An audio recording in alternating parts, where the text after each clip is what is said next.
Awesome. Cool. This is neat. All right. A little uncharted territory here. It's still working on us going. Okay, okay. I'll pull it up on my end too, see if I can see if anything's going on in your channel. I can see the stream and stuff, but I don't know if it's piping through our stuff. There we are.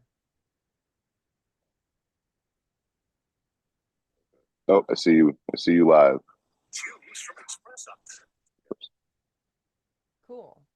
All right, well, here we go. We got everything going. Oh, we are So, officially, yeah. yeah, we're doing good. We're all hooked up and doing awesome. Hey, everybody. How is everything? We've got a little bit of delay, so give me a slight moment to answer your questions. Just an extra 15 seconds here. 20 seconds, whatever it is. All right, folks. I am the Spoonlady, and this is Anywhereman. You want to introduce yourself and tell folks who you are? Yeah, my name's Troy. I've been traveling the country, hopping on freight trains and hitchhiking for just over 4 years now, and had the absolute pleasure of meeting Abby virtually 2 years ago. And then we met up in the real life, which people still do, surprisingly, last year, last summer. And Abby had this idea to talk about Hobo history, give me a hell of an education, and bring you guys along with me. Yeah. Yeah, that was good. So Proud of that one. I enjoy the history of the American hobo because, well, for those of y'all who've been following me for a while, I started playing spoons because I was hopping trains and hitchhiking around the country, and I wanted to be able to play music with my friends who are also doing the same. And they were playing music and banjos and mandolins and fiddles, and of course I could not afford that. So somebody stole some spoons from Paula Dean's restaurant, taught me how to hold them in my hand and run them down my fingers, and I just kind of ran from for it, with that. Um, but along the way, and especially with the mix of music added in here, I got really obsessed with the idea of like where these things come from, these songs, um, some of the slang that these kids are using that I'm traveling with, because a lot of it seemed real old fashioned, and it was. Um, I got interested in the lifestyle and where that culture really came from. And so it's been nice since I've not been booking quite as much and traveling quite as much over the last few years. So I've been able to really dig down and, study. Oh, man. And So, also, Abby, I got a question for you before we really get started here. I'm sure it didn't happen overnight, but at what point did you start seeing like instead of just making, 5 or 10 bucks real quick, a couple hours of playing the spoons, when you start realizing that all of a sudden you're pulling in like a crowd, when people were starting to kind of gravitate towards you when you were playing. the first crowd that I gathered was completely by accident. Um, I was in Nashville with a bunch of other travelers, and it had to have been like, it might have been my first time in Nashville, actually. But I was in town with a bunch of other travelers, and it was kind of drizzling out, and we were in this doorway, and, all the other travelers I was with wanted to go walk around without their packs and without their dogs or whatever. So I was sitting in this doorway in the rain with like 6 backpacks and like 3 dogs or something while everyone else was walking around. And somebody, and I didn't notice until later, but somebody put a sign in front of me that said something like quarantine area or something before they left. But I put a hat out or something, and I was just fiddling with the spoons. I wasn't really trying to make any money, I don't think. Um, I was just fiddling with them, and a bunch of Chippendales dancers, like they were in town for something else that was going on, right? I We're didn't in the see the story bar. going that way. Okay. Yeah, we're in the bar right next to where I was playing, and they came out and started like getting down to the rhythm, you know what I mean? And I mean dancing, like risque kind of woo dancing. And so I was, um, I just kind of kept going with it, and before you know, a huge crowd formed, and they were all dancing and giving me money, and the crowd was all pitching in too, and I made a decent amount of cash. It was the first time I ever made decent money, and the first time I ever gathered a crowd. But after that, the big thing was is how long did it take for me to look up from the ground to even notice the crowd? Just kind of Because grew in. it was really difficult for me, because I wasn't playing spoons because I wanted to gather crowds. I was playing spoons because I wanted to get a hamburger, Yeah, get to you the next know? town. So Yeah. everyone in the chat's having trouble hearing us and you specifically. I don't know if there's something you can work on your end, but we can just start shouting at each other. Can you hear me now? Hold on. That's beautiful.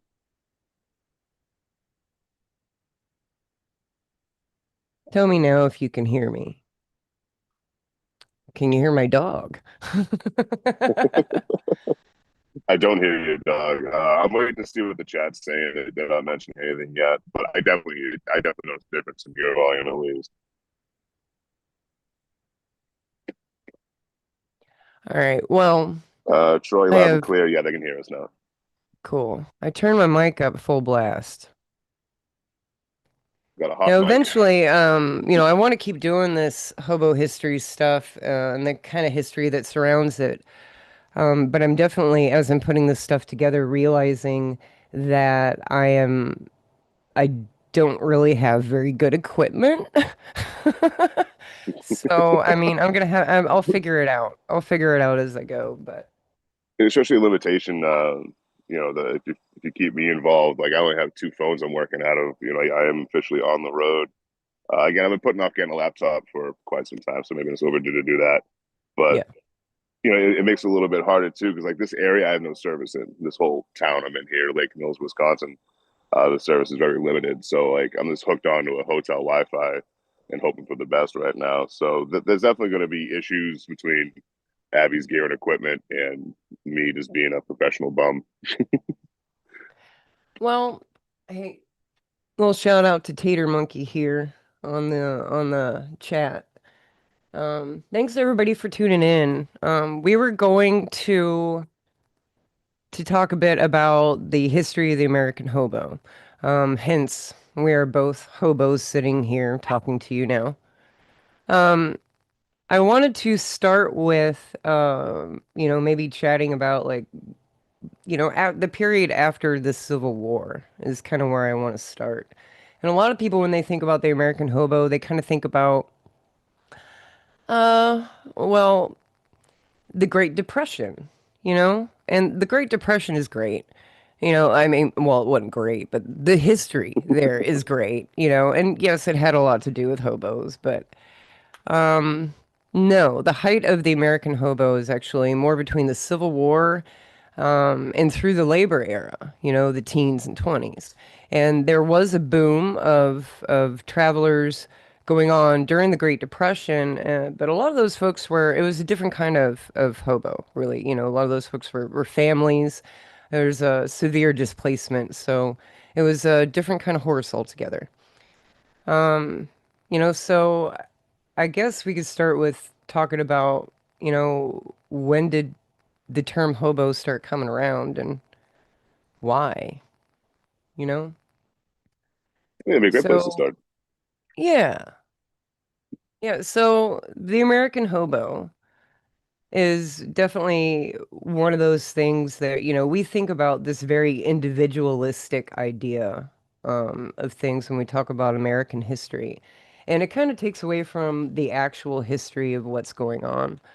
Meaning, for example, when we talk about gold miners, we tend to think about, the guy who's sitting there panning for gold and all of a sudden he struck it rich when that's not how it was whatsoever. There were miners and unions and whole towns and homesteads. And I mean, there's so much more going on than just some guy going out and striking it rich. Or the lone cowboy is a great example of that. the lone cowboy. Cowboys weren't alone. They were around in packs. They traveled in groups. That was a thing that you just did in a group setting. It was a team sport, so to speak. Cattle Just wrestling and whatnot. speaking of cowboys and hobos, like, do you think that's kind of what happened over the years? Where like, the lone cowboy came from old novels, spaghetti westerns, and it kind of gave this perception of basically just a traveler with a cowboy hat and a horse going through, gunslinging situations and all that. It was really glamorized and glorified, romanticized idea of it. Do you think the same thing happened to kind of hobo information and hobo history throughout the years as well? Absolutely. And there's a couple of key players that kind of help bring that to fruition. Yeah, but the same thing kind of with the American hobo. You think about the bearded man, jug of red, jug of red, lettuce head, loaf of bread, running down the tracks. You know what I mean? Um, The jug of water too, just to point that out. Just old water, no moonshine here. Well, for a lot of people, that's the image that they have. When actually it was, folks were jungling together. They were riding in crews together. It was safety in numbers. There were unions and strikes and this and that folks were getting involved in. A lot of political strife that hobos would get involved in. So it was absolutely not individualistic. I mean, you might have that one loner here or there floating around, but for the most part, they were traveling in crews, you know? And so that same time period that you're talking about, we were talking about the individualism of cowboys. Um, the height of hobos was at the same time as, say, Buffalo Bill Cody's Wild West show. A lot of the American individualism was just the thing that people put out.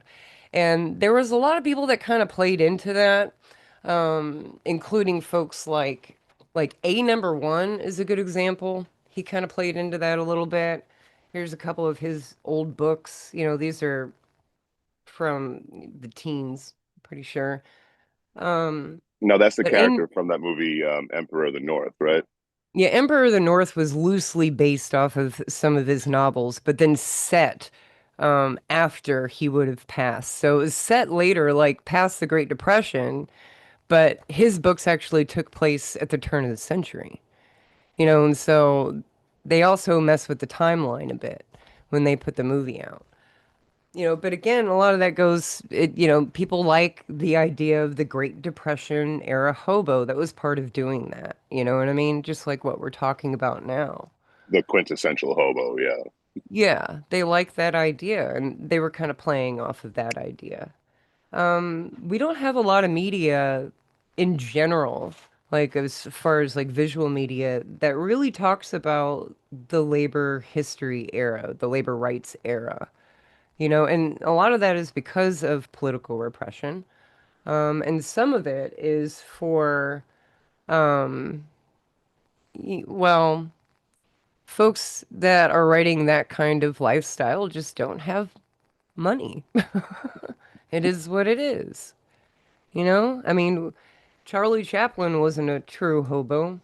He was friends with hobos, but Yeah, wasn't the like an honorary hobo title given to Charlie Chaplin or something like that? yes, by Hobos of America and Jeff Davis until they had a falling out. Um, but when we go back though to the Civil War, so we're after the Civil War, we have towns destroyed, we have devastation everywhere, we have women wandering who don't have families anymore, men wandering that don't have families anymore. We have tons of PTSD, and not just men that served across the board, tons of PTSD. And no idea Um, even what that is back then. Didn't they have a different term for it back then as well? Yeah, they called it soldier's heart. And so, you had lots of folks on the street and during that period between like the 1870s up through the turn of the century, there was an insane amount of unhoused people wandering around the United States. And with this, came a lot of labor unrest and a lot of fear. And, so we're talking strike after strike after strike happening during this time period. Um, and also we're having a lot of other things going on, a lot of panics. Things such as the tramp scare. The Great Tramp Scare was fueled by other panics too, like the white slavery panic. So, what we have going on here is like we have a powder keg of a bunch of issues going on all at once. We have massive amount of homelessness. We have a crazy amount of labor unrest and strikes and miscellaneous. We have and then we have the fear that comes with it. So in the 1870s, you had something going on called the Paris Commune. And when we say commune, it wasn't like we're not talking about like a communist thing. We're talking about like a commune like that. We're talking that was their word for county. So think Paris County, right? But what the Paris Commune was, though, is a bunch of revolutionaries who wanted a republic, decided to take over and barricade the city of Paris from the bourgeoisie and the elites. And so the American press went with this. They were talking about this all over the American press. And you have people starting to fearmonger because the homeless population had gotten so large that these people could do this to us. We have these unwashed hordes. This means that very obviously these people are going to take over whole towns in America. And they're going to take over New York, Chicago. You, I mean, look at all the violence and crime. And then papers just started lobbing onto that because, it sold papers. Shock and Awe Right. always sells papers, right? So they would go and they would print off saying that towns on one side of the country were being overrun by, Paris style, by hordes of tramps, while, papers on the other side of the country would say the same, even though it wasn't happening. And it would make it sound like they were always coming for you next, right? And on top of that, they would just lump like any kind of crime that was happening, they would kind of, fix onto the unhoused population. Oh, it must have been tramps. So it must have been, especially if it was an unsolved crime. It must have been tramps. It must have been hobos. It must have been so and so. And then, even layering more, there's a big issue with Red Scare. They were telling everybody that these folks were Bolsheviks. And there was, we did have furthering on, we start to have the IWW and so on. But they So start so Red the Scaring a bit. term Red Scare in Red Scare itself, like I'm still unfamiliar exactly with what that pertains to. Like, well, why the So, word red and when what was it? okay, red has always been known as the color of leftism, anarchism, workers' rights. It's been that way since French politics, really, is in the 1700s, is where that kind of pulled itself out of. And the way that this shows is, the IWW, their color was red. The color of the Socialist Party was always red. The color of so we talk about rednecks, the phrase redneck, their bandanas were red. That was a socialist anarchist alliance, group having to do with the Wobblies, Big Bill Haywood, so on and so forth.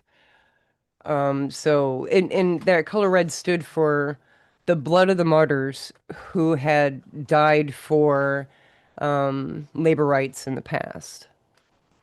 Um, It's so nice to hear oh, you speak like an adult compared to on the other app. Oh dear.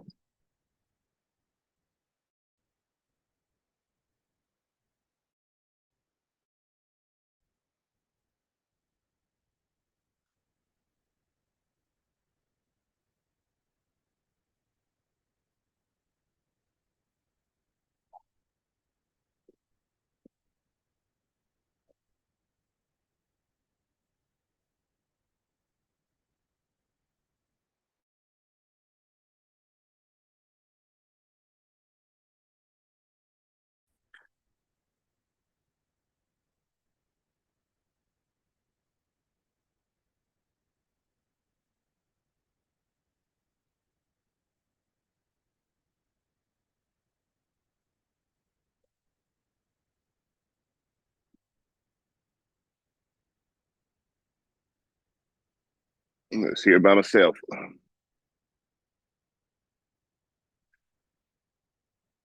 Back to the meeting. All right, here we go.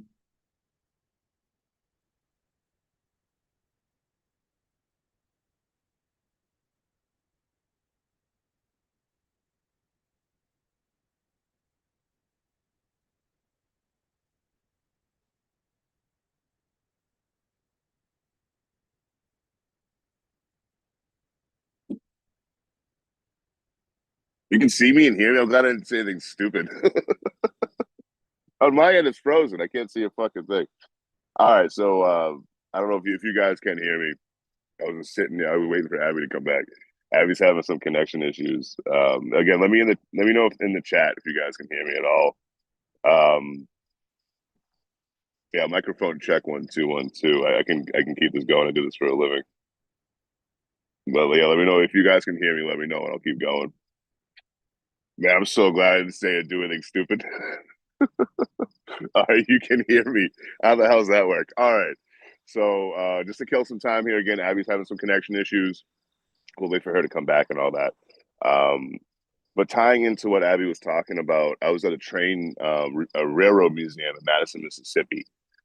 It's pretty cool. A train picked me up at a railroad crossing in Alabama, and then dropped me off the railroad crossing. That's like how cool the workers are and how much they love train riders nowadays. In the past as well, and hopefully in the future.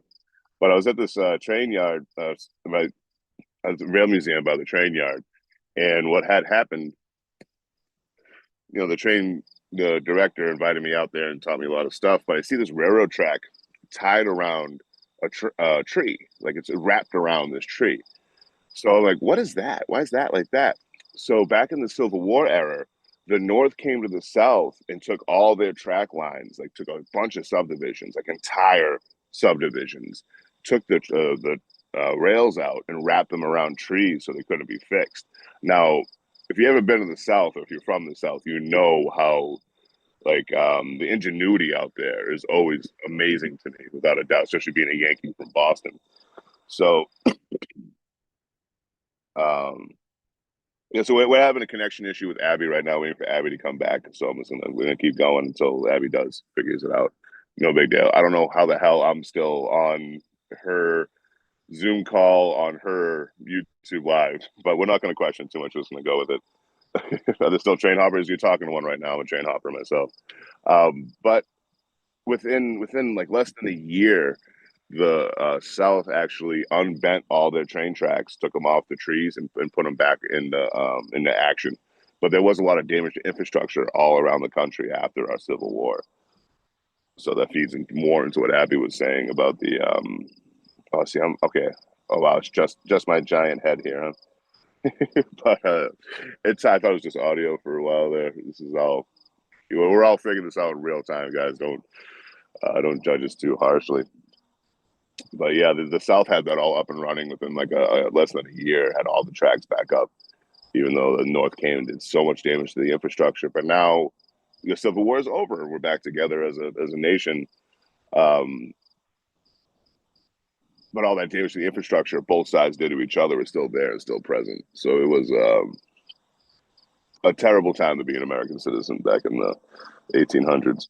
You know, I'm not sure. I'm not sure. So Abby's having an issue getting in to the Zoom call, it seems, but I'm on Abby's internet right now. Like I'm not. This isn't me um, broadcasting.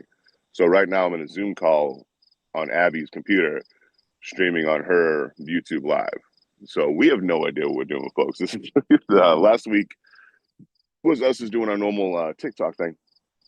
This week we're doing it on YouTube, and we still have a lot of technical kinks to work out for sure. Uh,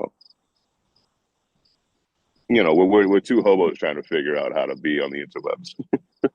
But I'm trying to read y'all's comments as well. What's up with these commercials? Fuck, you gotta talk to YouTube, homie. Fight and sleep today. Mustang, appreciate you being here, homie. Do. All right, if anyone got any questions or anything like that in the chat, her Zoom call might have timed out. I'm not sure. She came in. relatively like we both started off like right before we started the live up, 5 minutes or so. I joined in, we chatted real quick, started the live up. Neither one of us have any idea how these are going to go. We kind of just start talking. Abby has an idea what she wants to talk about, and I just kind of chime in with her being the expert. You know, I'm just the green baby face out here. I just started riding 4 years ago to celebrate my fourth anniversary last Monday.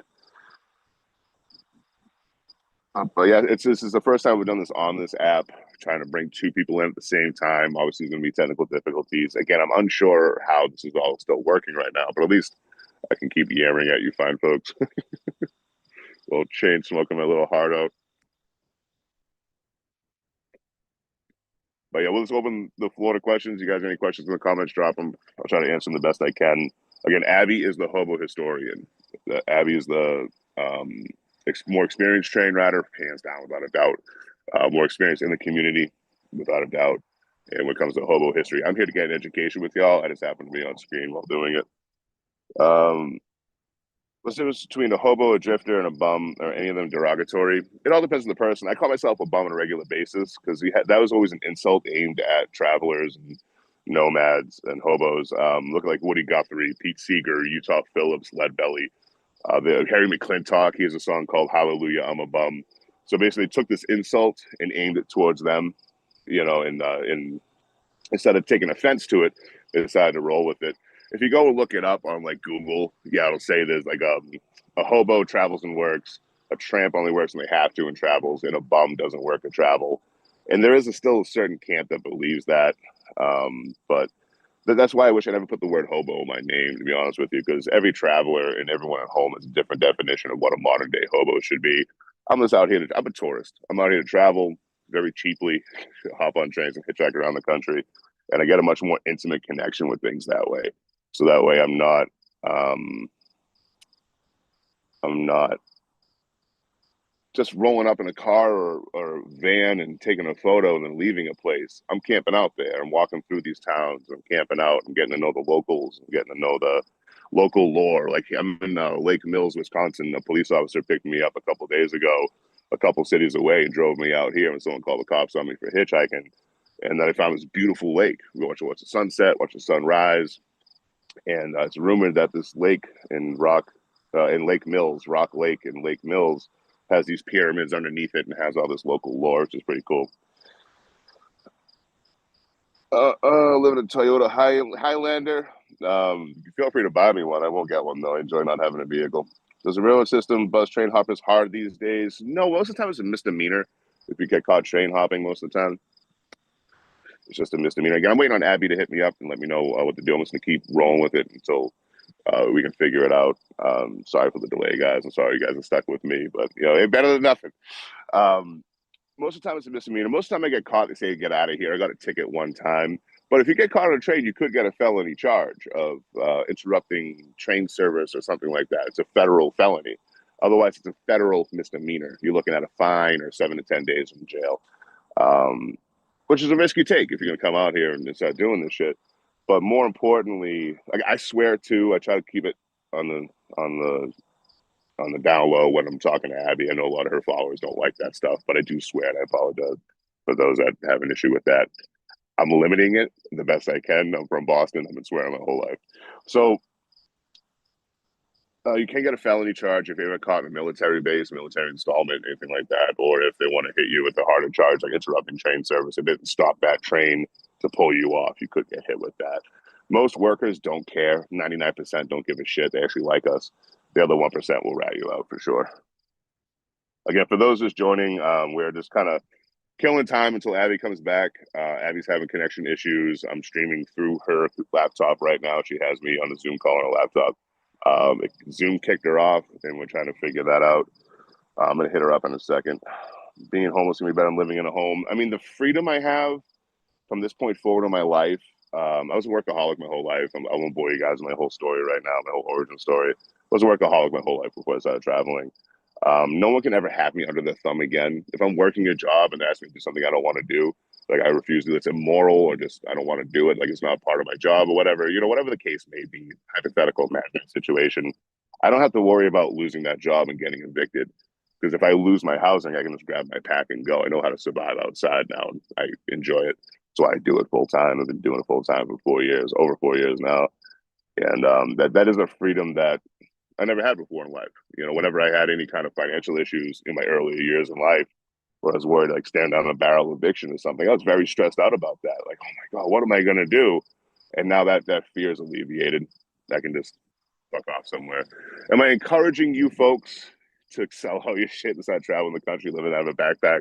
No, especially the first year out here. Like, I'm lucky to be alive, especially with a lot of what I did was self-taught.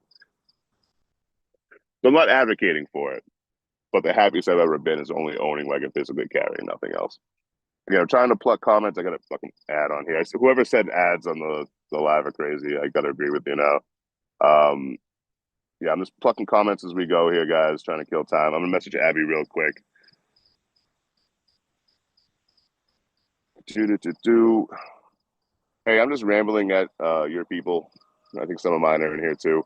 But take your time. I got this. I ramble for a living. Don't be stressed out. It's fine. But let me know what you need me to do and come back whenever you can. But again, don't stress about it. I got this. We're good. None of that went through. Hey, I'm just rambling at your people. I'm sure some of mine are in here too. I'm still live and I'm up. So I'm just going to keep pulling comments and talking to people. So take your time. No rush. Come back when you can. But don't stress out about it. I got this. I do this for a living. All right. Now, Abby's in the loop. And I'll go back to comments now. I appreciate y'all for being here. Come back in just a sec. Take your time, Abby. I sent you a message. Is it dangerous in regards to other travelers? If you went back into the mid 2000s to the early 2010s, it seemed like there was that kind of like gatekeepy kind of culture out here. You see that more online now. Like nowadays, things very rarely actually come to violence, no matter what people are saying online. Most of the time, people who've never hopped a train in their life, they're very opinionated about train hopping. But no matter what, I always keep in mind, if I don't know you, I don't know you. Regardless of whether you're a traveler, whether you're housed up, no matter what the situation is, when I'm sleeping, I'm at my most vulnerable. If I'm in my sleeping bag and I'm out cold, I'm extremely vulnerable. So I don't play around with that too much. I'll walk miles to get away from people I don't know or get a weird vibe from in general in order to not have to worry about keeping one eye open. But I mean, like I said, most of the people out here are just fucking trying to survive. You know what I mean? Not everyone has a social media platform like me and stuff like that. So I have a completely different perception of things in general compared to your average train hopper, a hitchhiker, a traveler. Um, I can do things a lot more comfortably now, especially when my platform's grown so much. Uh, uh, uh, um, the more I see videos, yes, I love what I do, man, and it definitely glamorizes it. I know it does, and I wish there was some kind of middle ground. I do show when things go wrong, especially in the videos, not really on the lives as much, because I'm not trying to stress everybody out at home in a real time situation. But I know I glamorize it because I love what I do. I'm very passionate about what I do, and I've been doing it for 4 years. Of course, I like it. It'd be weird if I didn't, but I know I glamorize it to a large degree, and it sends the wrong message in that way. So I try to show everything, but most of my days are chill, or most of my days are really good, and all bleeds through in the content and the videos, unfortunately. But it is what it is, you know. Oh hell yeah, Mustang, Mustang! I'm sure Abby's very appreciative of that. Let's see, we're Hobo for Halloween. That's awesome. Love that, Thomas. Country Boy Lenningham, welcome, man. I see a lot of my folks are in here. Thank you guys for joining. Yeah, me and Abby, we're going to.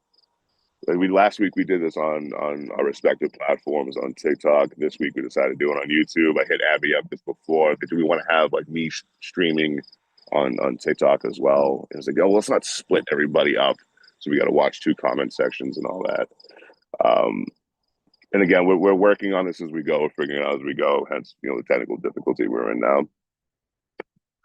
So it's all part of it. Appreciate you guys for hanging out, and Abby will be back shortly.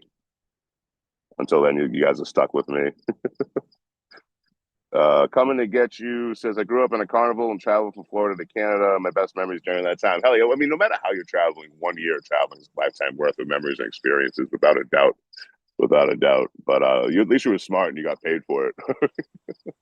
All right, I think Abby is coming back. Coming to get you says I grew up in a carnival. All right. That's what I sound like. That's my voice. Damn. Now I see why people watch me.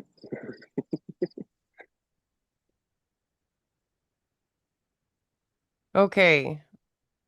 I have figured this out, I think.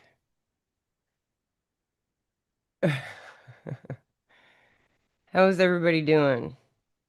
I see you. Awesome. There's a hell of a delay between the live and the Oh yeah, big delay. yeah. Big delay. All right, so just to highlight how terrible my equipment is, I just had to reset. It knocked me off of Zoom, and then my computer reset itself. And then while it was resetting itself in the middle of a thing, I reset my router just in case, and then came back and waited for it forever to boot up, and then finally get back to Zoom. That being said, I'm going to be doing a Wonder. lot more of this Hobo history stuff. I obviously need new equipment. I need this to kind of pay for itself. So the way that I'm going to do that is I'm going to be putting the more um, spicy Hobo history stuff on Patreon. I've started to put other stuff like book reviews and other stuff there. I'm gonna make the videos on there, as far as like the history videos themselves, free in the hopes that people will sign up anyway. But I don't want to limit, like, if you can't afford like, I don't want, if you can't afford information, I mean, I want to educate, so I just hope that people will sign up is all. So When do you think that's going to be set up? I have it set up now. I've started posting a whole lot of extra stuff on there over the last couple of weeks. I'm going to be doing more long form videos. It's taken me a lot longer to put those together than I had expected. A lot of it, God, it's a lot of work. History stuff is a lot of work. Just pulling up resources and triple checking facts and all that kind of stuff is a whole lot of work. Where can people find your Patreon? Like right now, is it like a link tree in your bio on here, a description on here? Okay, so yeah, I put both yours and mine link tree in the description. So if you go down there, you could find everywhere to follow Anywhereman, and you could find links to my Patreon, and there's also in my link tree a downloadable resource list for Hobo history. So like books I recommend, so on and so forth. It's color coded even. So Abby's yeah, not all messing that's around. there. Hell yeah, hell yeah. Yeah, all that's there. I posted the book list yesterday. I'm gonna keep adding to it and keep updating it. So I put a date on it, so if you know if you have the last one or not. But yeah, we were talking about hobo history. We were talking about the Great Tramp Scare and why the color red and Hmm. what Red Scare was, right?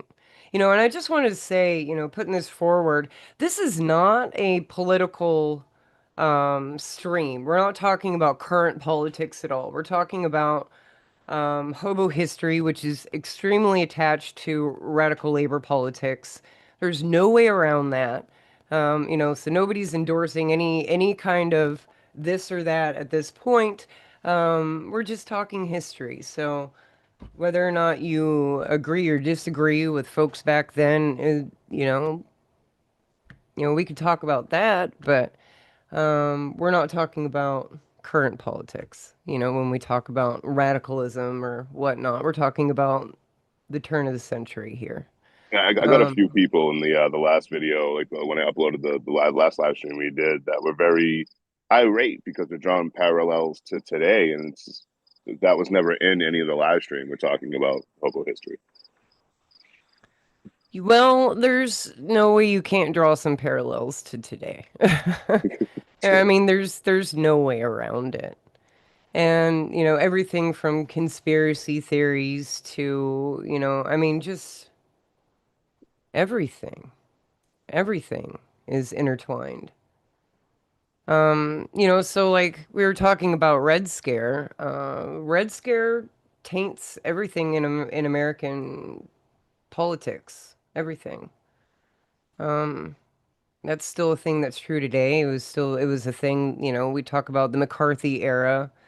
The first Red Scare was the Palmer raids.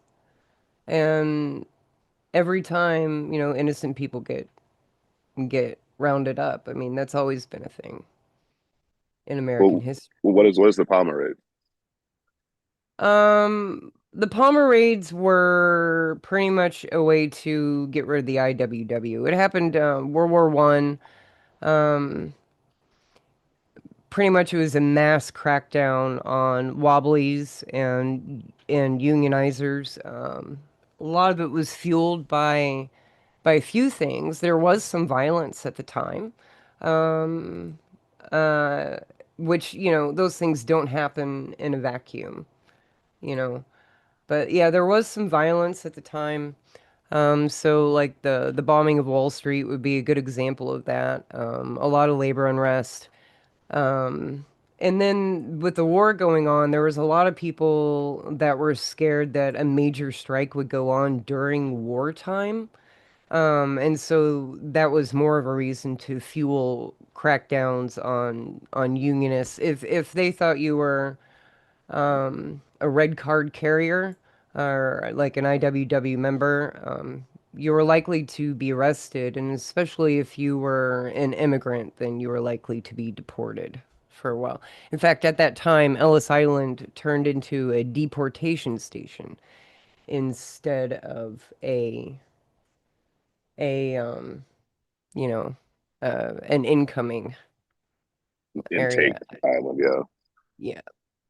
So So that was going in the World War II. It's just after the Great Depression. Economy's great in America at that time. As soon as we got involved, everything was going well for us economy wise. But the Red Scare started happening before that. I'm sure.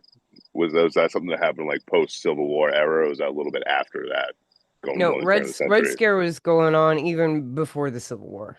Oh, okay. Yeah, even before the Civil War.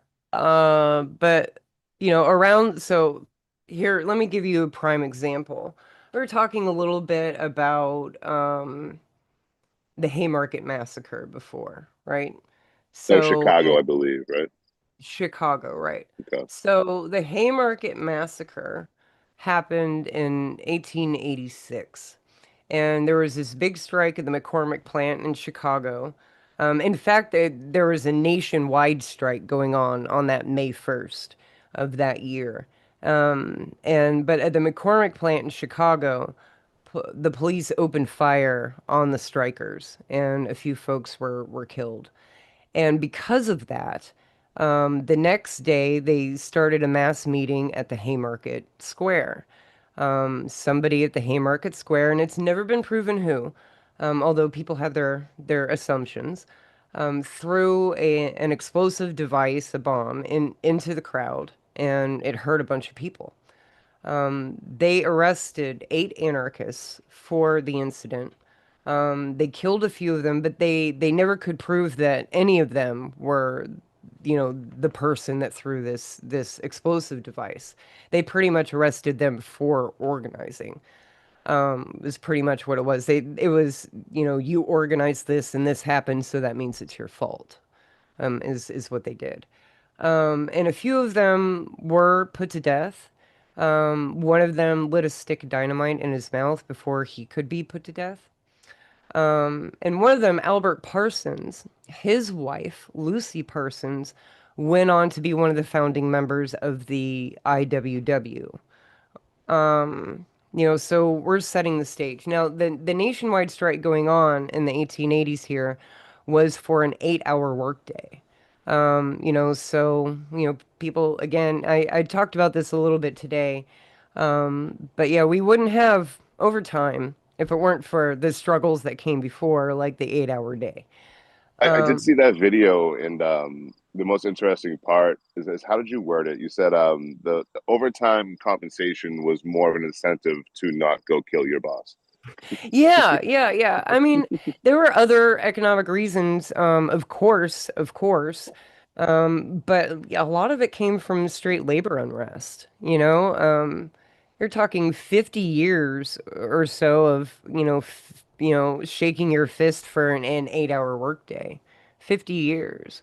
Yeah, in 1916, they put forth was the very first overtime law. It was in 1916. It was for railroad workers. And a lot of that had to do with the fact that, railroad workers can shut down the entire economy. I mean, that would be Yeah, look real back in easy for them to 2022, do. they tried to do a strike, and the government shut it down quick. They're like, "Well, we Yeah, can't go they strike for they've been 24 hours. That'll cost us billions." yeah, there's a lot of history to that. A lot of history to that. Um, yeah, yeah, yeah. Hold on, I'm gonna look through these comments a second. Hey, thanks everybody for hanging out and everything with us. I really appreciate it. And thanks for waiting for me, all of y'all that waited. Y'all are, y'all's the bee's knees. Yeah, people are showing up to listen to us ramble at each other. I love it. Well, I'm gonna get it so that I can do this more. I'm gonna get some better equipment. I'm gonna figure this out. I don't care. I love talking about history. But we were talking about the tramp scare, right? And we got people so scared about every little thing that they are forming lynch mobs chasing homeless people out of towns. Lynch mobs. And so, especially if you're black or brown, you could be killed. Easy. Easy, you could be killed. Like it's And the sundown cities and sundown states are still very like recent in American history. Like it's not far history. It's no. still and there's still some today. They just don't advertise it as much.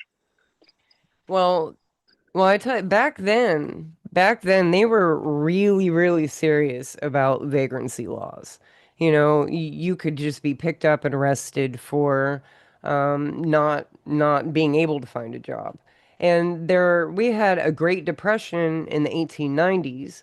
The railroad had built so many railroads. They just built and built and built. They kept getting government money to build and build and build and build. And eventually that stopped and the railroads crashed, and banks crashed, and we had a bunch of real economic hardships there in the 1890s, which fueled even more labor strikes, even more issues, and exacerbated the whole issue of poverty and the tramp scare.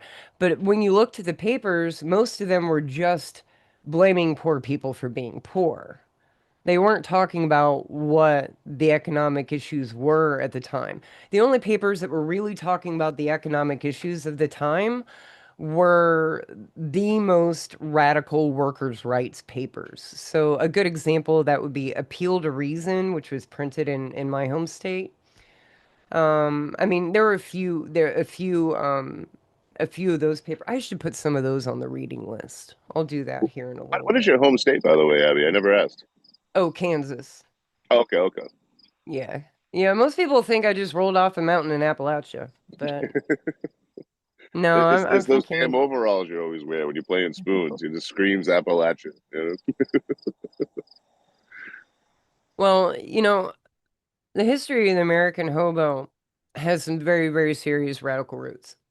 Now, when we use the word radical, right, this is another thing that should be discussed. What were radicals pushing for at that time? When we use the word radical, we're talking about things that are out of the window of norm. They call that the Overton window, the window of norm. So, right now, as an example, slavery is out of the Overton window. That's not okay anymore. You know what I mean? But other things start entering the Overton window. At the same time, other things are leaving. Well, now this is acceptable now. Back then, radical folks were pushing for the end of child labor, the end of job sharking, free speech rights, 8 hour workday, workers' compensation laws, workers' safety. They didn't want people to do, terrible things like blowing dynamite in mines while they were children inside. Oh, how radical is that? So when we use the term radical, we need to put this in perspective as to what that meant at the time. Also, you know what I mean? Because, that's pretty much what that word means is anything that's out of that window of norm, you know? And at the It's time, crazy to child labor me, was normal. right? It's crazy Job to me back sharking then that was normal. you had major companies and rich people being like advocating for children workers and saying how insane it is to not want child labor so they can get a better bottom line. And what's more amazing is that people will fall for that kind of stuff, you know? Well, here's where Red Scare comes in as an example of Red Scare. During the child labor fight, in which the IWW was really, really involved in the fight to end child labor. Mother Jones was one of the founding members of the IWW, and she was a crusader for children's rights, and especially children in the mines. And her autobiography reads like an action novel. I highly recommend it. That's But Mother one of Jones, right? the Mother Jones. Mother Jones, Okay. Mary Harris Jones. But one of the things that really kind of pushed some people into, not wanting the end of child labor is that there was a conspiracy theory going around that it was a Bolshevik plot. We're talking about the teens now. They were saying that it was a Bolshevik plot to end child labor, that ending child labor and putting children in schools, compulsory schools, meant that these radicals wanted to teach our children to be child soldiers so that they can put them on the front lines and stuff like that. Which none of that was true. None of that was true. But that kind of conspiracy theory then fueled folks like the Klan to really, really insert themselves in schools. And, it's the second iteration of the Klan that started really punching down on what school curriculum should be as compulsory schools began to become more of a thing. When you Because say they Bolshevik, they I think, hated they hated they hated the IWW. They hated right, radicals. complete opposite of what the Klan's Yeah, looking for. the Klan and the IWW. They were arch nemesis. They hated each other. Now, you explained this to me last time, but I got the memory of a goldfish. Bolshevik, what is that term? Now we're talking about the Russian Revolution. So at the time, you had a bunch of radicals in the States that were cheering on the Russian Revolution, and at first, I would have to admit that there are parts of that revolution that were great. They had some really good ideas for things. They were very forward, more progressive in their thoughts of ideas at first than a lot of America. So, as an example, they immediately gave women voting rights. They immediately, and no more child labor immediately. As examples. Eventually things went downhill, of course, in the USSR. And that's a totally different live stream. But at the time, you had a lot of Americans, and especially at the turn of World War One, who were on the more left side of the spectrum that were really, really excited about the Bolshevik Revolution because they were hoping for some sort of revolution in the States, not necessarily to end the United States, so to speak, but they were tired of this wage slave system. That's what they called it, the wage slave system, the capitalist system, and they wanted more unionized workplaces, more of a unionized government, more say in what did or didn't happen. And they felt like they weren't getting that in America, because we're talking about the robber baron era. Wealth inequality was staggering at the time. Staggering. You know, Again, folks, this isn't a political stream. Again, we're just talking about history. Nobody's advocating for one social stance or another. So, I always say I'm conveniently Canadian. Whenever anyone's talking about my own political views, I'm like, oh, I'm Canadian. So I'm from Boston. I'm not Canadian at all, but I'm conveniently Canadian when needed, whenever it comes up. And it does work like a charm. Well, the IWW is kind of what came into play after, the turn of the century. They were founded in 1905. And when the IWW came into play, that's when hobo activism started to get kind of fun, you know? And again, the Haymarket Massacre fueled a lot of this. And for a lot of people don't know this, but the rest of the world celebrates Labor Day on May 1st to commemorate the Haymarket Massacre that happened in the United States, but the United States doesn't. So just putting that Interesting. out there. And it's because they didn't want to link to, those kind of movements in history. Um, Garfield did that. President Garfield did that. So, way to So go. avoid linking it to To the labor rights movement. the most important part of the labor rights movement. Yeah, yeah. I Okay. mean, there's always been a pushback about teaching about labor history in schools. People are always scared folks are going to get a wild idea. And maybe some wild ideas are worth it. Maybe some aren't, but that's for a different discussion.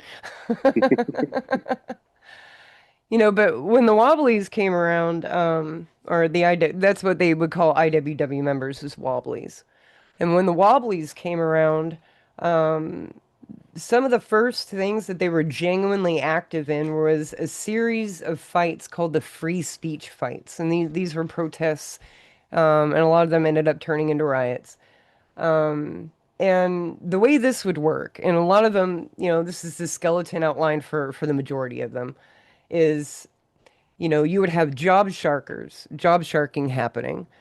Job sharking is you would have, let's say you're a hobo, you're coming into town, you want a job. You have to go to a job shark and say, hey, I want to work at so and so, and they would sell you a job. Sell you a job. They would sell you a job. Right. So in So order to make money, you had to have some money.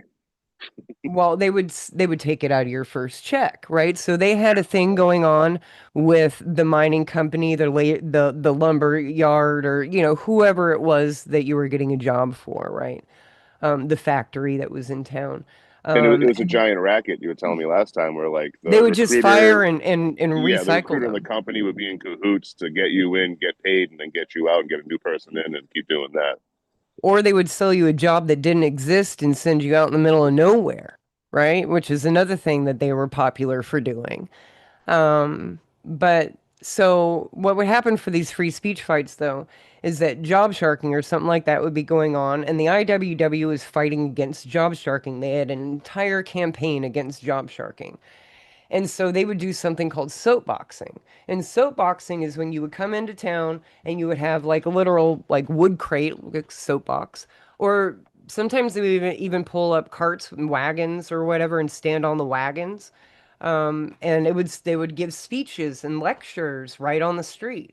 And this wasn't just wobblies and radicals that were doing this kind of stuff. This folks on the conservative side of the spectrum, on the religious side of the spectrum, on the liberal side of the spectrum, all did this too. We're talking pre-radio, so this was actually very popular, and you had certain street speakers that were really popular, and they would put out notices that they would be on certain corners and so on and so forth, and they would gather huge crowds.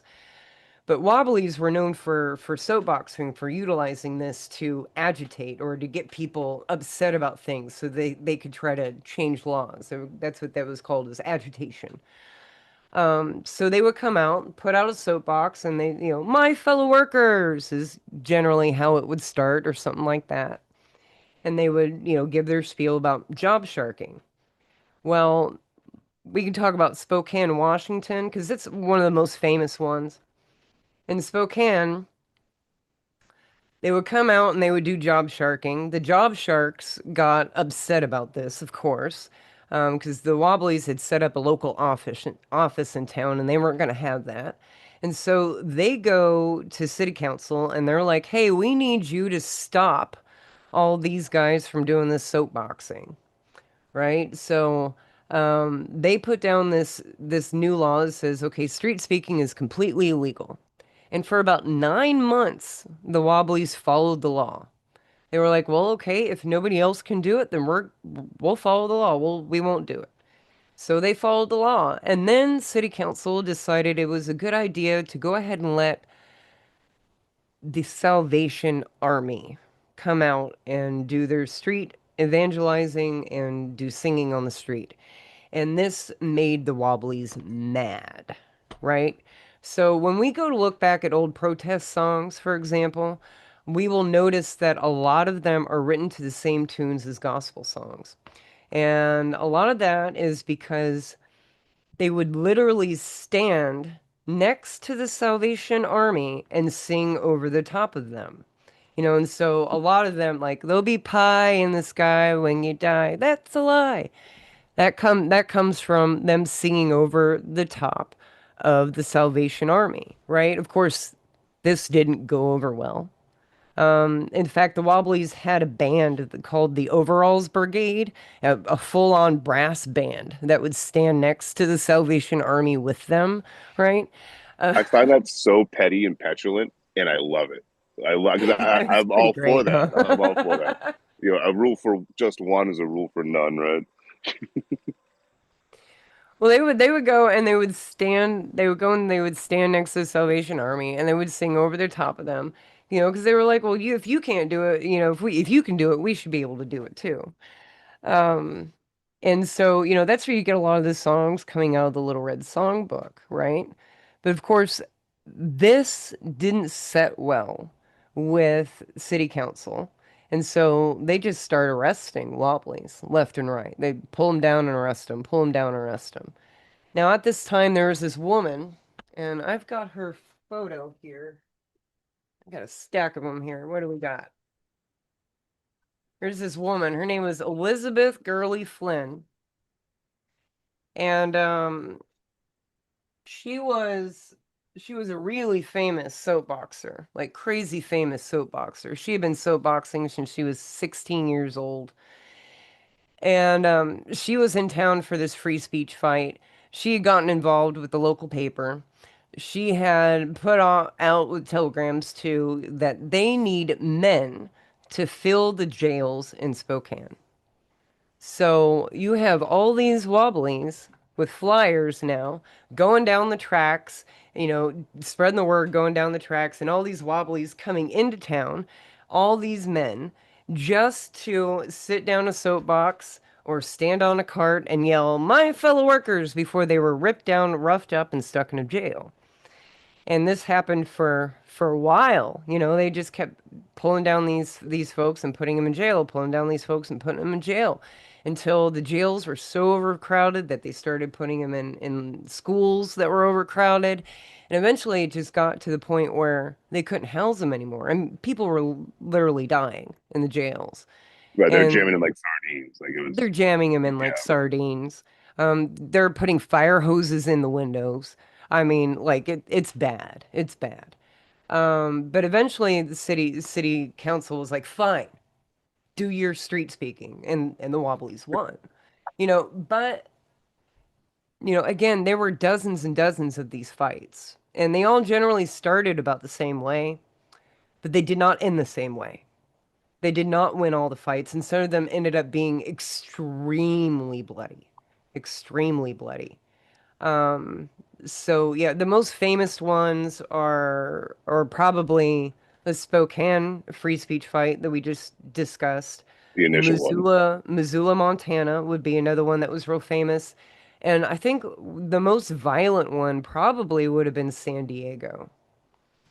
And Did it that mostly was happen on the West Coast in like Mountain Standard Time area? Like you're talking about South a Dakota, good Washington, chunk of them California. did happen on the West Coast. A few of them happened on the East Coast, some in the Midwest. Chicago, St. Louis, Wichita had one. So I mean there were a few, but But it's They were crazy to think like scattered. the uncivilized West. This is the beginning of the West. It's still coming together as being a civilized part of the country at that point. It is Um, still coming together.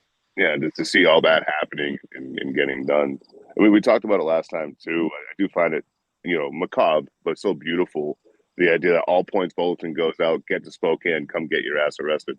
So you have all these hobos hopping on trains, especially when communication was so slow back then. There was no, phones, computers and stuff like that, obviously, internet. So I have all these hobos jumping on trains and driving, going through the most beautiful part of the country to get there, just to go get themselves arrested, knowing that the outcome could be, an end of days event, and that could be the last thing they ever do. Is beautiful and horrifying within itself. Well, um, we were talking a little bit about slow communication or whatnot. And remember talking about the mimeograph machines? Oh, vaguely, Does I do anybody forget in what the that is though. audience, does anybody in the audience know what a mimeograph machine is? It's like a self-contained printer and it has this ink that smells real terrible. And they've been around since like the 1860s or so. But they would fit inside of a suitcase, right? They were portable. And so you actually had a bunch of hobos that would carry around mimeograph machines and they'd be printing off wobbly flyers or whatnot, like in the while going down the tracks in a boxcar or at a hobo jungle. So they had their own ways of communication, and they helped with communication too. When we talk about things, talk about things going on the other side of the country, we talk about things like mine wars and Blair Mountain and things like that. A lot of hobos, especially wobblies, use themselves as couriers to get messages from Union headquarters to jungled Union members outside of some of these labor camps and stuff after they've been kicked out of camps. So there was a lot of that kind of guerrilla warfare going on, this behind the scenes kind of stuff. And hobos helped a lot with that kind of thing when it came to the labor movement. A lot. With communication in general, getting supplies place to place, all sorts of stuff. Right, Um, because you have a group of people that know how to move fast around the whole country and pretty discreetly too. Must have been, a powerful ally to have. Well, yeah, well, not only did they know the rails, but they would know the landscape. They knew how to camp. They knew how to get around. So as an example of that, when they had the San Diego free speech fight going on, you had a bunch of folks looking for hobos coming in because they were waiting for the flood the jails, thing to start happening. So a lot of wobblies literally walked from the state of California border into San Diego. Some of them all the way up from Oregon walked to make sure that they could get there. I'm sure some of them would hitch a ride once in a while in a carriage here or there, but they would walk into town even. I mean, when they were needed, they were needed. Yeah. And some of them would help in other ways, like when Mother Jones was fighting for miners' rights. Um, hobos would help smuggle her in by rail into certain areas because, like she was kicked out of, I think, the whole state of Colorado for a while. So they had to sneak her into Colorado as an example. Um, At this I time, like this is the beginning of unionization in America. It's the beginning of workers' rights, people rallying for it. And, there was groups like the Pinkerton Detective Agency. They're still around today, but they yeah. were hired out by all these companies and rich folks that owned all these mines and all that to squash the worker man. Oh, you're going to be a whole company town striking? Well, we'll just take you all out and then problem solved. Okay, well, hold that thought. I got you here. Okay, so this book, um, Strikers, Communists, Tramps, and Detectives, the original version, written by Alan Pinkerton, who did dime store Oh, novels. He was a Pinkerton detective. So if you want to read the other side of the labor unrest around the Haymarket Massacre and the stuff that happened there at the late 1800s, this is what you would want to read if you want to read the other view, the other side of that, the law enforcement view. It's because he wrote dime store novels. He did a bunch, and here we're talking Red Scare again, strikers, communists. There was no communists at the time. That wasn't really a thing in America at the time. Um, Well, that's interesting. I would love to read that to see the other side's perspective. Uh, yeah. Yeah, yeah. Well, it's interesting. It's interesting. This one is particularly starting out and for the 18 stuff going on in like the late 1870s. So yeah. I love how I Well, mentioned something random, and you're like, "Oh, I have a book right here within arm's reach. It's right next to me. Here you go." I'm I always grabbed impressed, some Abby. stuff just in case it came up and just like put it here. So I came prepared. At least one of Um, us is good at foresight and thinking ahead. yeah, yeah. Well, I want to make sure that we get and have enough time to talk about the Hobo College. I feel like that's something that needs to be talked about. And there's so much going on with hobo history. I know we're not going to be able to get to everything.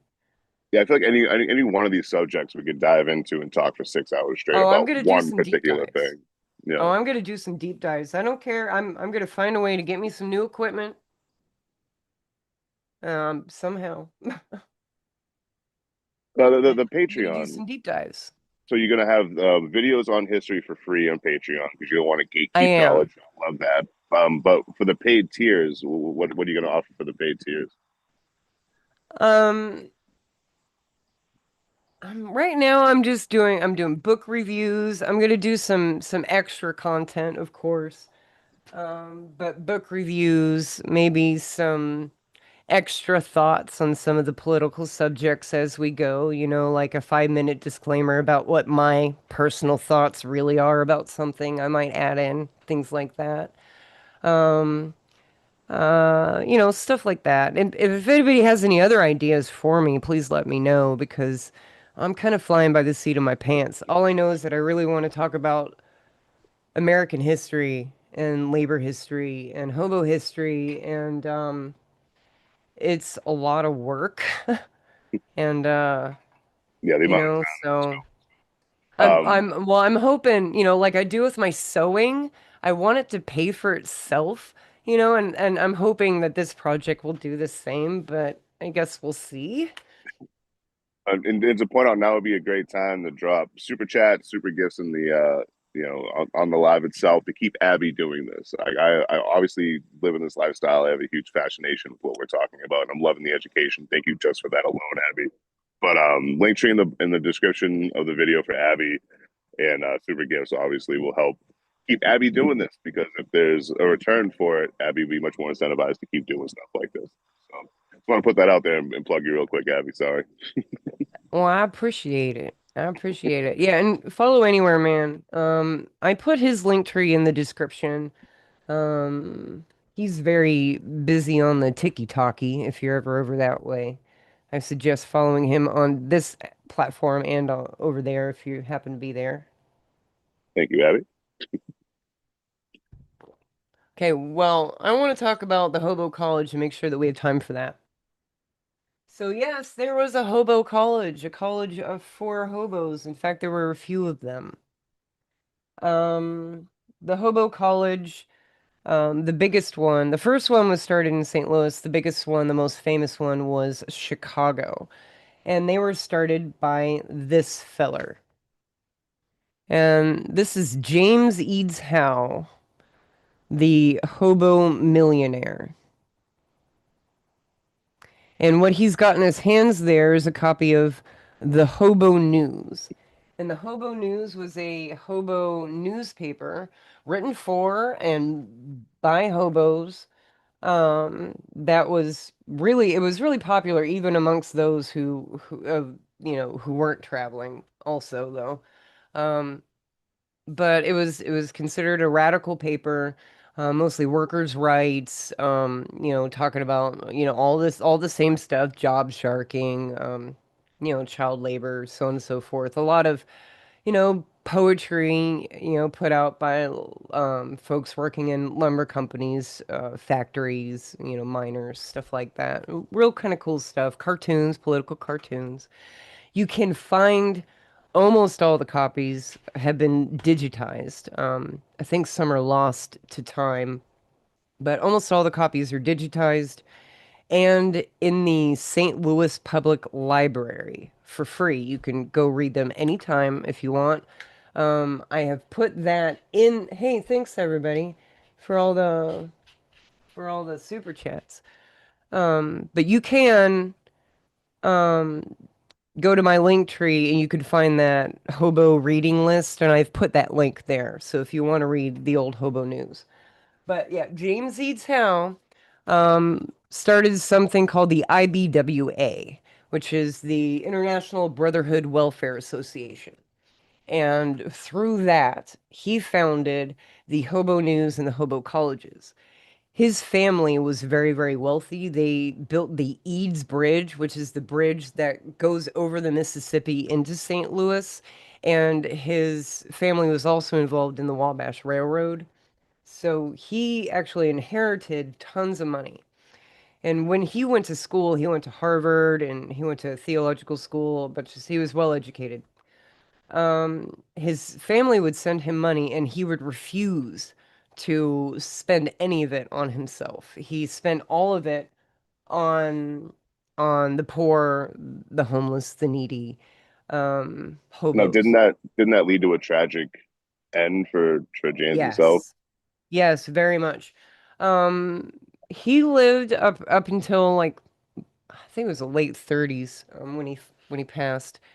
But when he passed, he had gotten down to the point where he was only eating one bowl of pea soup per day.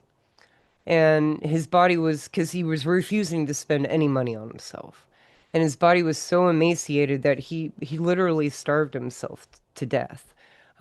Eventually, he just, any sickness killed him, eventually he couldn't hold on.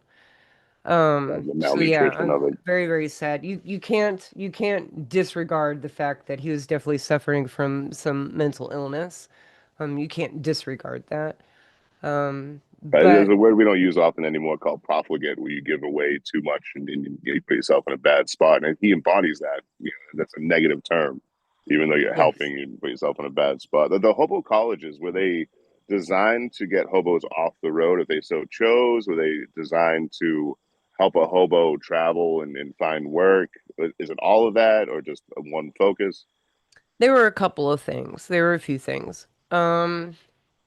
If you wanted just a bed for the night, very often you could get one at the Hobo College, So it ran as a makeshift mission slash hostel.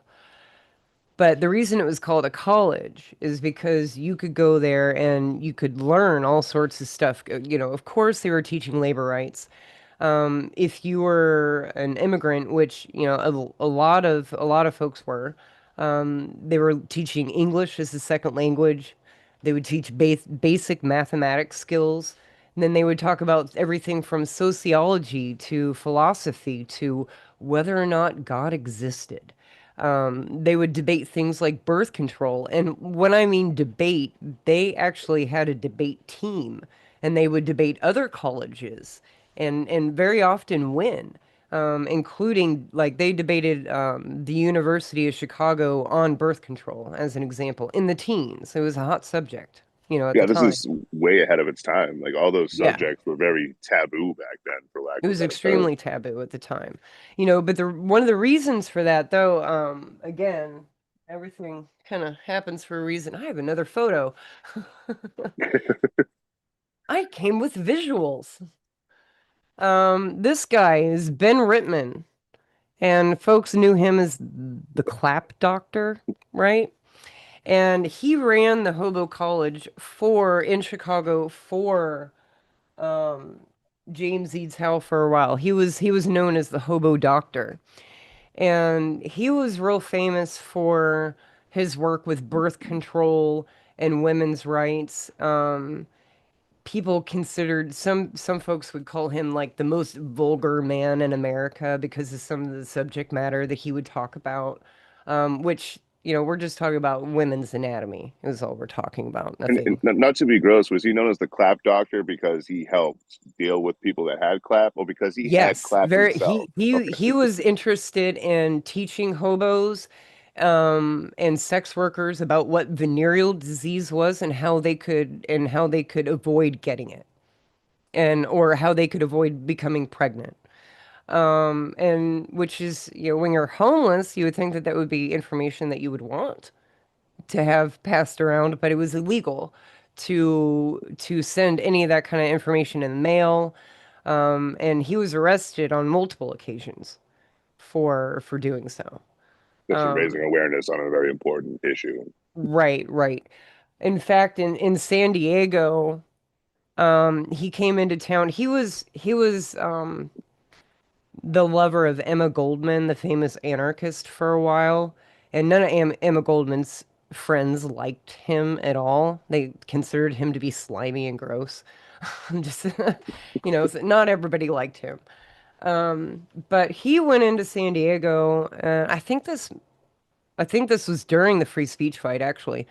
But he went into San Diego, and the vigilantes at the time decided that it was a good idea to go to his hotel room and drag him out and, you know, beat him. Um, they carved IWW into his back and then poured acid on his back and tarred and feathered him. I think they even drug him behind a carriage, all for the work he was doing. So, folks did not like him, and that didn't deter him from continuing to do what he did, to work on, for folks the way he did. That's one thing Um, with the topic we're talking about now, and in general, a lot of the times, when you're addressing things, is people are going into a situation where they knew they were up against this opposing force that was going to end with them in jail, harmed, or worse, and lose their life, and they still did it anyway because they believed in it so much. It's oh yeah. admirable in many ways. Oh yeah. Um, yeah, I mean, you especially saw that like going towards the Palmer raids and stuff when they really started cracking down on unions and wobblies and whatnot. You really saw it then. So Eugene Debs, I don't think we talked about Eugene Debs the last time we had a chat, but Eugene Debs was one of the founders of the IWW, and he was the last person in America to ever run for president as a socialist, like for the Socialist Party. And it happened in 1920, and he ran from prison. He actually ran for Really, president from prison. Yeah. Because he was in prison for giving a speech against World War One. That's why he was in prison. He didn't do anything except speak. he's like, I don't like this, and they're like, let me put you in jail. Yeah, and people were going to jail left and right for speaking up against World War One. Um, there were a lot of folks on that side of the aisle that were definitely anti-war. Um, they thought they looked at the war as if they were just going to war to fund, you know, to save Rockefeller money, pretty much, because Rockefeller lent out all this money and they were, it kind of seemed to them that they were going overseas to make sure that Rockefeller didn't lose all of his cash, is what it felt like to them. But Is there a lot of evidence or truth to that, or is it kind of unknown? I, A whole different subject. yeah, that's a whole different subject. Catch us on the You next know, live.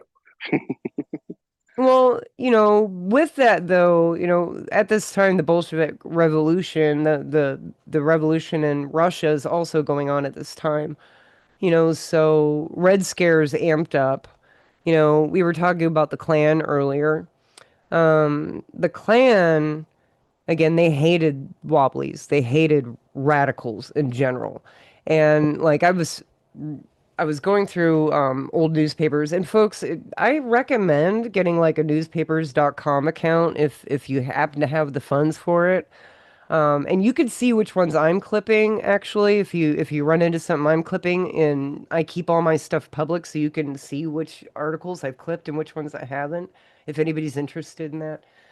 But I found a bunch of articles in like Oklahoma and Kansas as an example where they were saying that if you were pro IWW, if you were anti-Klan and pro IWW, if you were anti-Klan, that meant that you were a Bolshevik. That meant that you were a socialist. That meant that you were, a crazy red radical.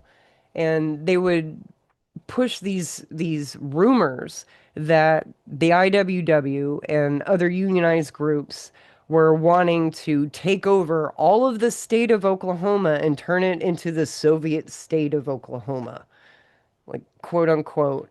I mean, these are the kinds of conspiracy theories that were going around at the time. And But that, they that carried on all the way until what, 60s, 70s, maybe until the Cold War, right? Because we had the blacklisting in Hollywood. If you were an actor or anything involved in Hollywood and they just said you were a communist, you no longer worked.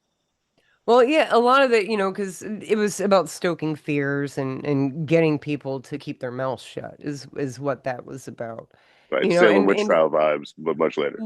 well, the second iteration of the Klan, the thing that they really really raged about, outside of the black community was immigrants in general. They hated immigrants in general. They wanted their platform was this, that they wanted to deport as many immigrants as possible.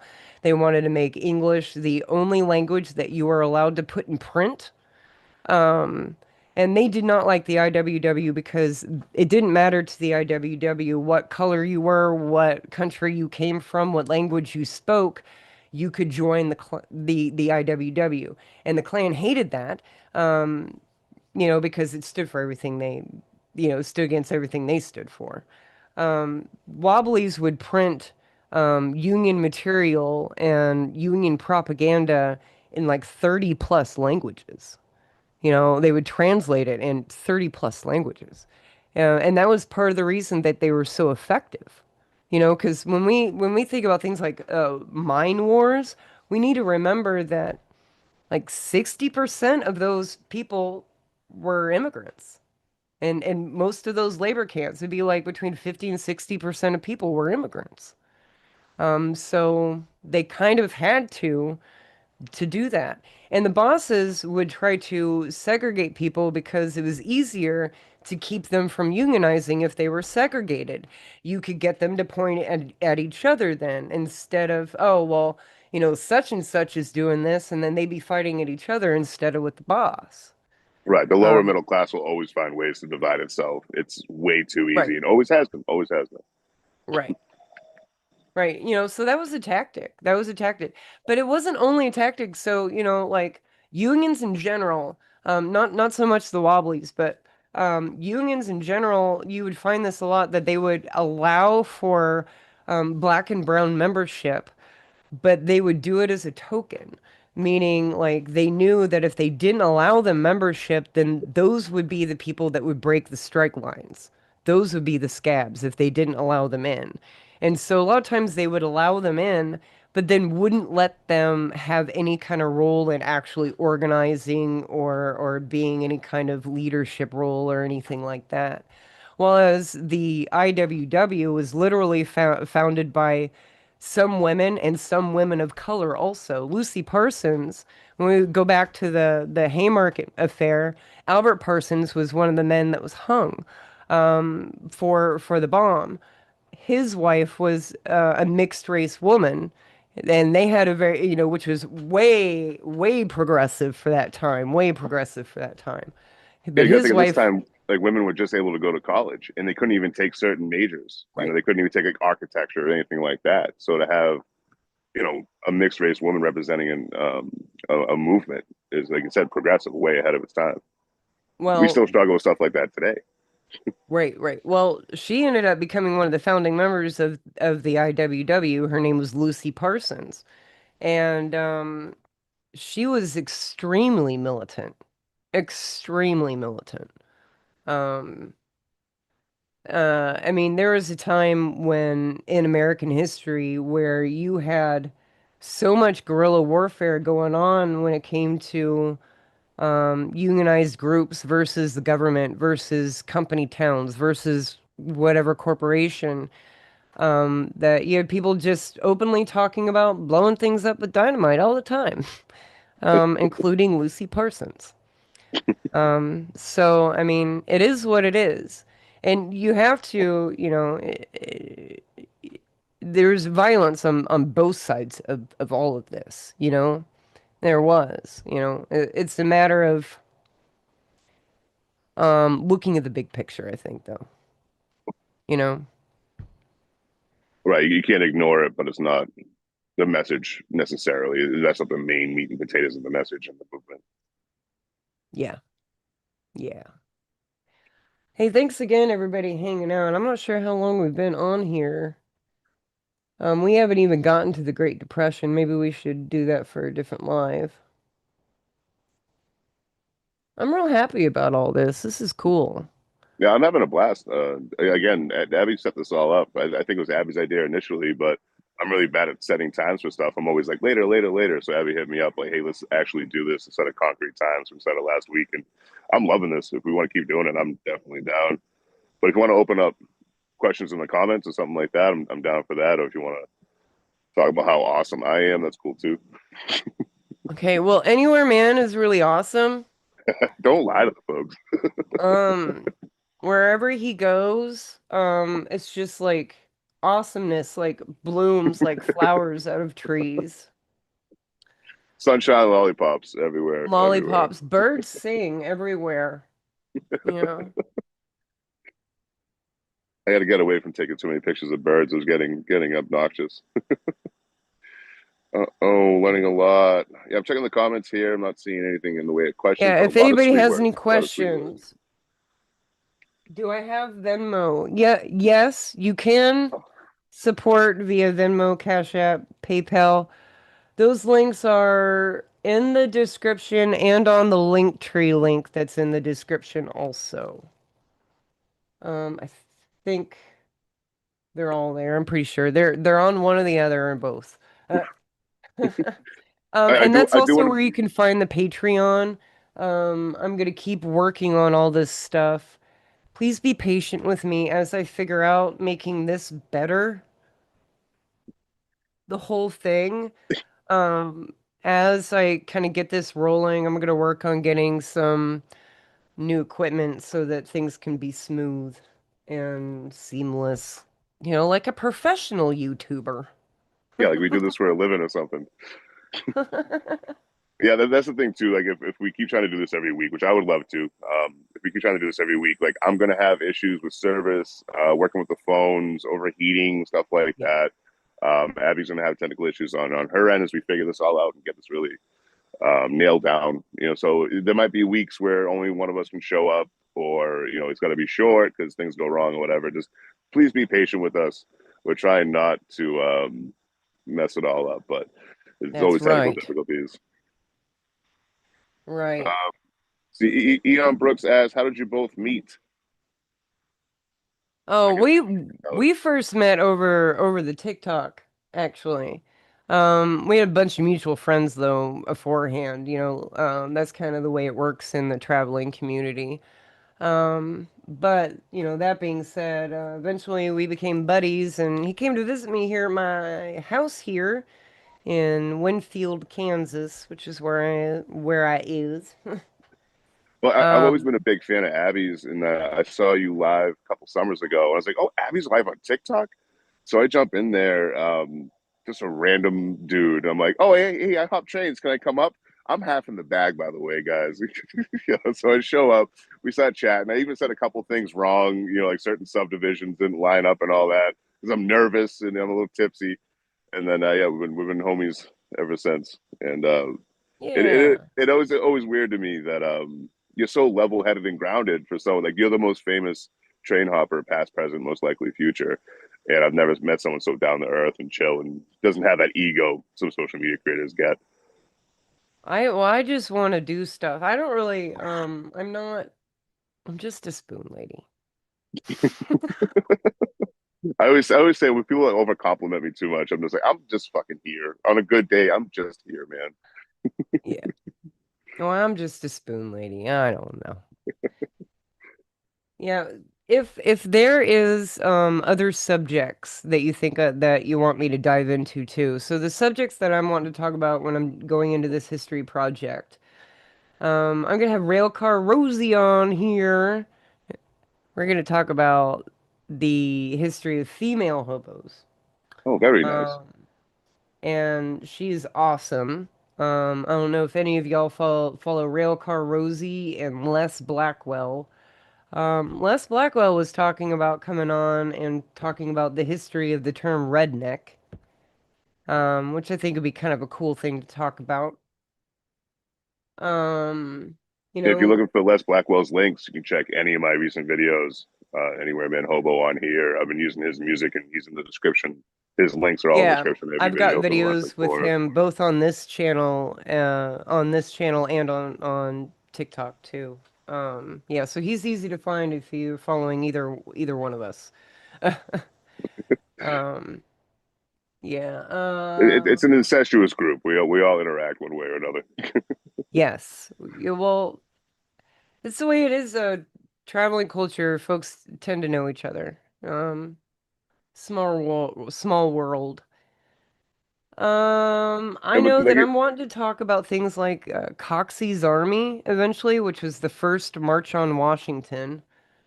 I'm wanting to talk about things like white slavery panic, and what that was.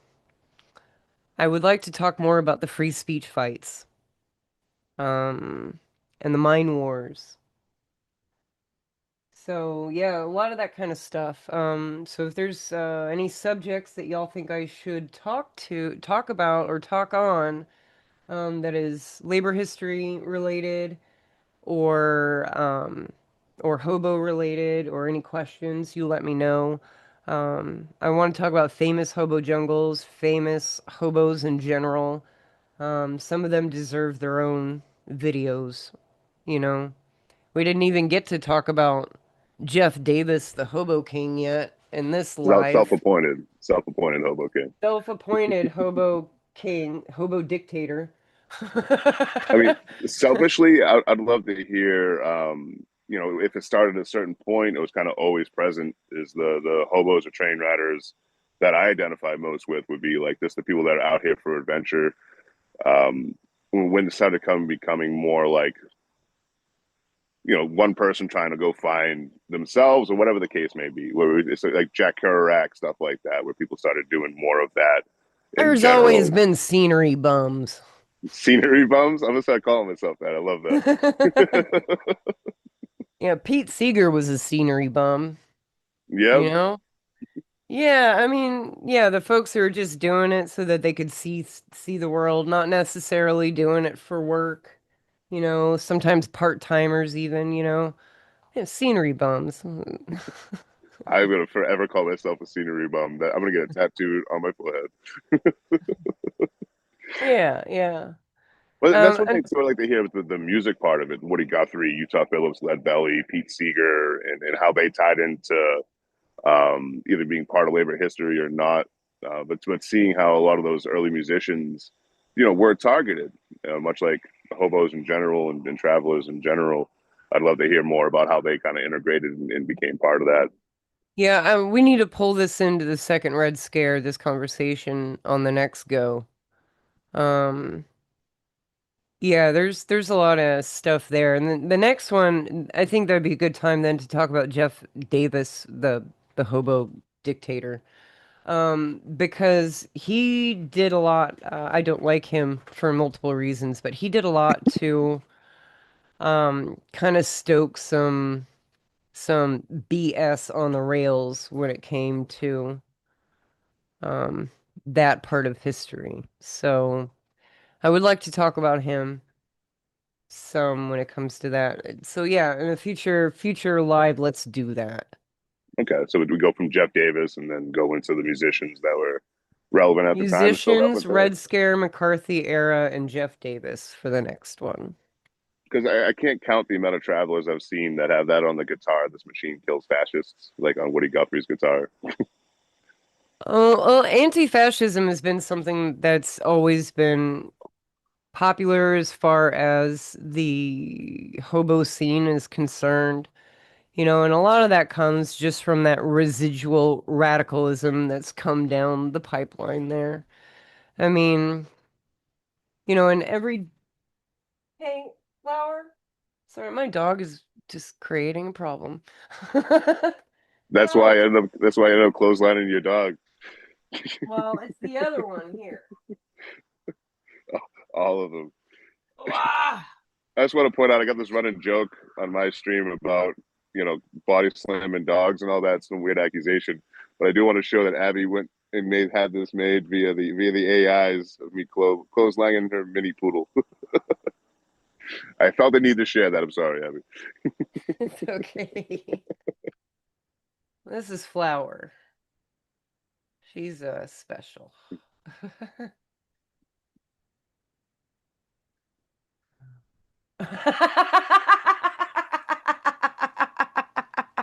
What I missed? I'm just laughing again at that crazy picture. Oh, I got to put it in a video soon. I've already done a fake controversy this week. I'll probably do it next week. I'll tag you in it for sure. That would be perfect. That would be perfect. But yeah, if anyone has any questions at all for me or Abby in general, pertaining to hobo history of the labor movement, would be fantastic. But anything in general, feel free to drop in the comment section. We'll try to pluck them as we can.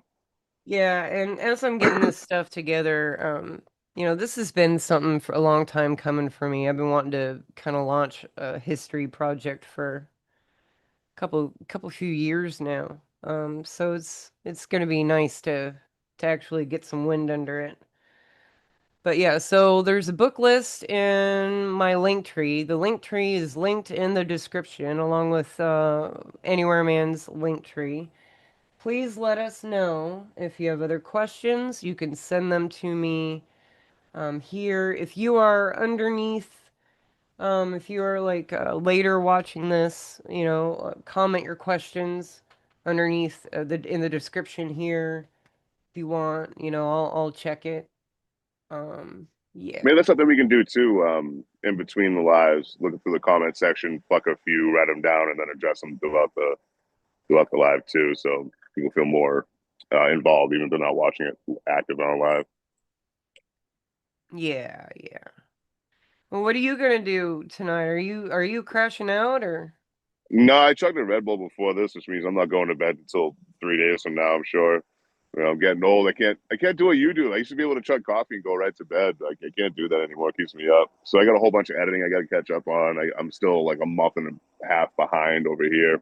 So I'll just be doing that all night, blaring music, editing like a madman, disturbing my neighbors.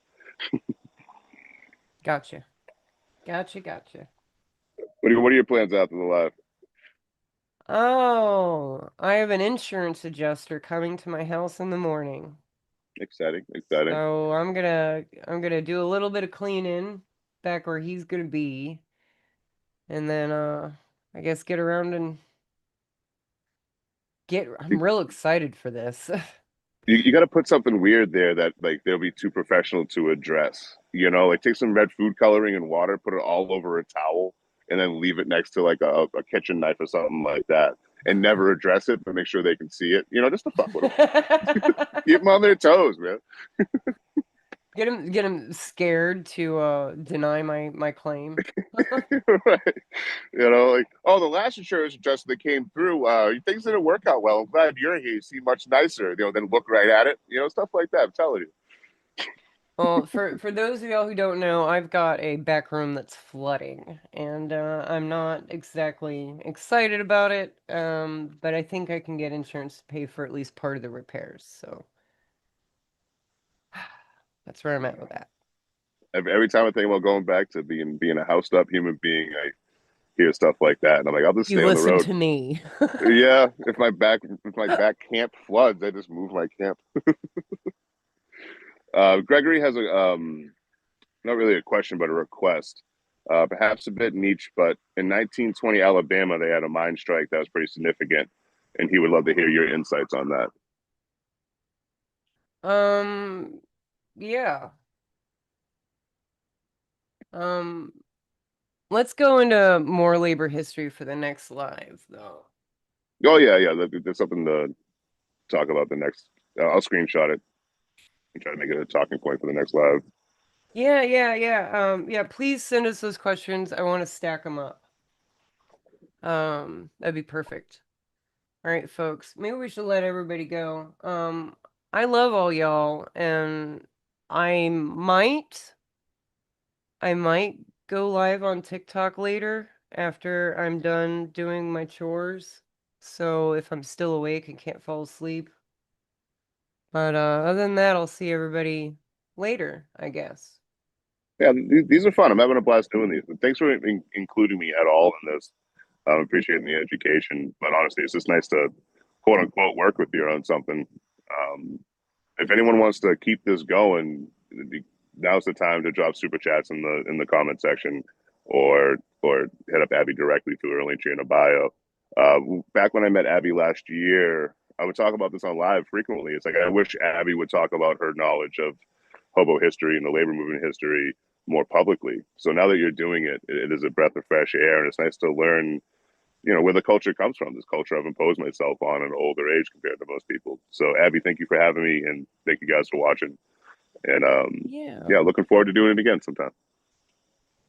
Yeah, I'll see everybody later. All right? Bye, Abby. Thank you again, Abby. See ya.